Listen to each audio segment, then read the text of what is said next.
warahmatullahi wabarakatuh. Halo teman-teman, kami dari kelompok 10 yang beranggotakan saya Kasih Fernandina dengan NIM 230403300049. saya Rafael Yazidna Asfindra dengan NIM 230403300053. Saya Nurul Hidayati dengan NIM 230403300083. Saya Naidi Rahmasari dengan NIM 23040330091. Selamat menyaksikan.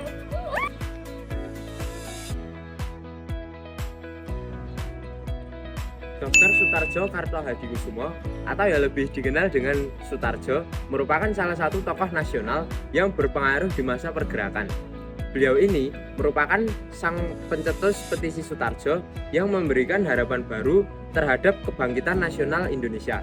Pada tahun 1931 sampai 1942, ia bergabung sebagai anggota Volksraad atau Dewan Rakyat Hindia Belanda. Selama menjadi anggota Volksraad, Sutarjo banyak menyuarakan ketidakadilan yang dialaminya. Ia berkeinginan agar Hindia Belanda dapat bebas dari kebijakan pemerintah kolonial yang mencekik rakyat.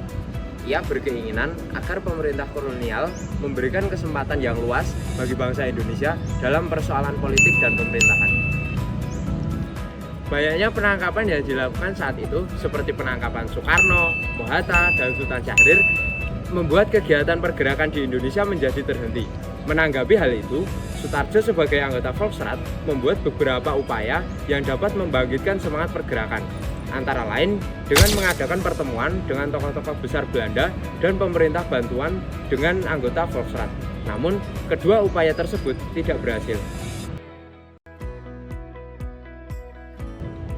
Dr. KPH Sutarjo Karto Hadikusumo atau Sutarjo Kataningrat lahir di Kunduran Blora, Jawa Tengah pada tanggal 22 Oktober 1892 dan meninggal pada 20 Desember 1976. Merupakan gubernur pertama Jawa Barat menurut Undang-Undang Nomor 1 Tahun 1945, daerah Jawa Barat yang saat itu merupakan otonom provinsi. Alasan munculnya petisi Sutarjo itu karena ketidakadilan hukum. Nah, masyarakat merasa bahwa sistem hukum tidak berjalan dengan baik, di mana pelanggaran HAM tidak mendapatkan hukuman yang setimpal. Lalu adanya dorongan yang kuat dari masyarakat untuk meminta penegakan keadilan bagi korban-korban pelanggaran HAM dan menjadi alat bagi pihak-pihak yang memperjuangkan hak asasi manusia untuk menyuarakan tuntutan kepada pemerintah. Nah, dengan adanya petisi ini diharapkan dapat mendesak pemerintah untuk bertindak lebih tegas dalam menyikapi kasus-kasus pelanggaran HAM dan membawa pelakunya ke jalur hukum. Baik, yang selanjutnya kita akan membahas mengenai proses pengajuan petisi, yang dimana dalam memperjuangkan suatu bangsa Indonesia, Sutarjo Karto Hadikusumo melakukan suatu tindakan yang dimana tindakan tersebut merupakan kerjasama dengan pemerintah Hindia Belanda pada Forum Dewan Perwakilan Rakyat, yang dimana hal tersebut itu dapat mencapai suatu tujuannya pada saat mengajukan petisi Sutarjo pada sidang Volkart yang akan dilaksanakan pada 9 Juli 1936, tetapi pada tanggal 16 November 1938 petisi Sutarjo itu tuh ditolak oleh Ratu Belanda karena bangsa Indonesia dianggap belum matang dalam melakukan suatu pertanggungjawaban terhadap pemerintah Indonesia. Tetapi keputusan tersebut itu disampaikan pada saat sidang Volkart pada 29 November 1938. Petisi ini juga mengusulkan perubahan dalam bentuk dan susunan pemerintah Indonesia agar hubungan antara Indonesia dan Belanda berjalan dengan baik. Petisi Sutarjo ditandatangani oleh beberapa tokoh penting selain Sutarjo seperti I.J. Kasimo, GSSJ Ratuwangi, Datuk Tumanggung, dan Kowat Tiong. Isi petisi berupa permintaan untuk mengadakan musyawarah antara wakil-wakil Indonesia Belanda dengan hak dan kedudukan yang sama. Permintaan tersebut bertujuan untuk menyusun rencana pemberian otonomi kepada Indonesia batas pasal 1 UUD Belanda, yaitu Kerajaan Belanda mencakup Belanda, Hindia Belanda, Curaçao, dan Suriname dengan pelaksanaan secara berangsur dalam 10 tahun serta persiapan kemerdekaan Indonesia. Selain itu, Petisi Sutarjo juga mencangkup usulan perubahan struktur pemerintah Indonesia seperti Pulau Jawa dijadikan satu provinsi, sifat dualisme pemerintah dihapus, gubernur jenderal diangkat raja dengan hak kebebalan, direktur departemen memiliki tanggung jawab, Volkrat ditetapkan sebagai parlemen sesungguhnya. Pendudukan Indonesia merupakan orang-orang yang berasal dari Indonesia. Petisi ini bertujuan untuk menciptakan hubungan yang baik antara Indonesia dan Belanda. Untuk mencapai tujuan tersebut diperlukan perubahan dalam bentuk dan susunan pemerintah Indonesia. Oke, tadi kan udah dibahas mengenai pengajuan petisi. Sekarang kita masuk pada pembahasan dampak dari penolakan petisi Sutarjo.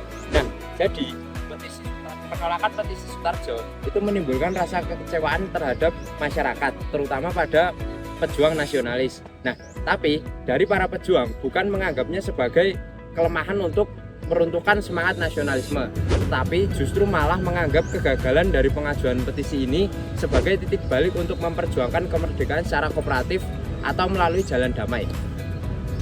Nah, langkah Belanda dalam diplomasi politik yang konservatif telah meningkatkan sikap nasionalis masyarakat pribumi tanpa disadari. Belanda telah menciptakan jurang pemisah yang membuat masyarakat pribumi tidak lagi menaruh kepercayaan terhadap kolonial Belanda, meningkatkan rasa nasionalisme dan persatuan masyarakat pribumi. Salah satunya diwujudkan dalam Gerakan Politik Indonesia atau GAPI yang berdiri pada tanggal 21 Mei 1939. Petisi Sutarjo itu menggambarkan tuntutan masyarakat pribumi akan hak politik dan sosial mereka di tengah-tengah kolonial. Nah, meski gagal, petisi Sutarjo itu memperkuat semangat nasionalisme dan menjadi bagian penting dalam perjuangan menuju kemerdekaan Indonesia. Nah, itu tadi materi yang dapat kami sampaikan, dan berikutnya saya akan mewakili teman-teman untuk membacakan kesimpulan dari apa yang sudah kami sampaikan tersebut dan beberapa refleksi untuk kalian para penonton video ini. Dr. Sutarjo Karto Hadikusumo adalah tokoh penting dalam sejarah pergerakan nasional Indonesia yang dikenal sebagai pencetus petisi Sutarjo. Sebagai anggota Volksraad atau Dewan Rakyat dari tahun 1931 sampai 1942, ia vokal menyuarakan ketidakadilan kolonial dan mengupayakan agar Indonesia memperoleh ruang dalam pemerintahan. Di tengah situasi pergerakan yang semakin melemah akibat penangkapan para tokoh besar seperti Soekarno dan Hatta, Sutarjo tetap berupaya menghidupkan semangat perjuangan melalui pendekatan diplomatis dengan tokoh-tokoh Belanda, meskipun hasilnya tidak membuahkan keberhasilan alias gagal total. Pengajuan petisi oleh Sutarjo dilakukan dengan tidak main-main. Petisi Sutarjo diajukan pada tanggal 9 Juli 1936 dalam sidang Volksraad dan berisi permintaan diadakannya musyawarah antara Indonesia dan Belanda untuk menyusun rencana pemberian otonomi secara bertahap selama 1 dekade. Petisi ini juga mencakup usulan perubahan struktur pemerintahan di Hindia Belanda, termasuk penghapusan dualisme pemerintahan dan peningkatan fungsi Volksraad sebagai parlemen sesungguhnya. Akan tetapi, pada tanggal 16 November 1938, petisi ini ditolak oleh Ratu Belanda dengan alasan bahwa bangsa Indonesia belum siap memikul tanggung jawab bernegara, dan keputusan penolakan tersebut diumumkan pada tanggal 29 November 1938. Penolakan terhadap petisi Sutarjo memicu kekecewaan yang luas, tetapi justru merapatkan semangat nasionalisme dan persatuan masyarakat Indonesia. Masyarakat mulai kehilangan kepercayaan terhadap pemerintah kolonial, dan kegagalan jalur kooperatif dianggap sebagai titik balik dalam strategi perjuangan. Akibatnya, lahirlah Gerakan Politik Indonesia atau GAPI pada tahun 1939 sebagai bentuk perlawanan baru yang lebih terorganisir dan bersifat nasionalis. GAPI menjadi wadah bagi berbagai organisasi partai politik yang bersatu dan memperjuangkan kemerdekaan Indonesia secara lebih tegas dan terarah. Nah, itu tadi video dari kami, semoga dapat memberikan manfaat tentang pentingnya peranan masyarakat dalam memperjuangkan hak-hak kemerdekaan melalui jalur hukum dan administratif. Mempelajari Putih Sustarjo tidak hanya memberikan wawasan tentang perjuangan masa lalu, tetapi juga mengajarkan kita bagaimana komitmen dan juga keberanian dapat mempengaruhi perubahan. Nah, teman-teman, mari kita terus berpartisipasi aktif dalam demokrasi dan terus memperjuangkan keadilan bagi kita semua. Itu aja video pembelajaran mengenai Petisi Sustarjo. Semoga Video dari kami bermanfaat bagi kalian semua. Kami akhiri. Wassalamualaikum warahmatullahi wabarakatuh.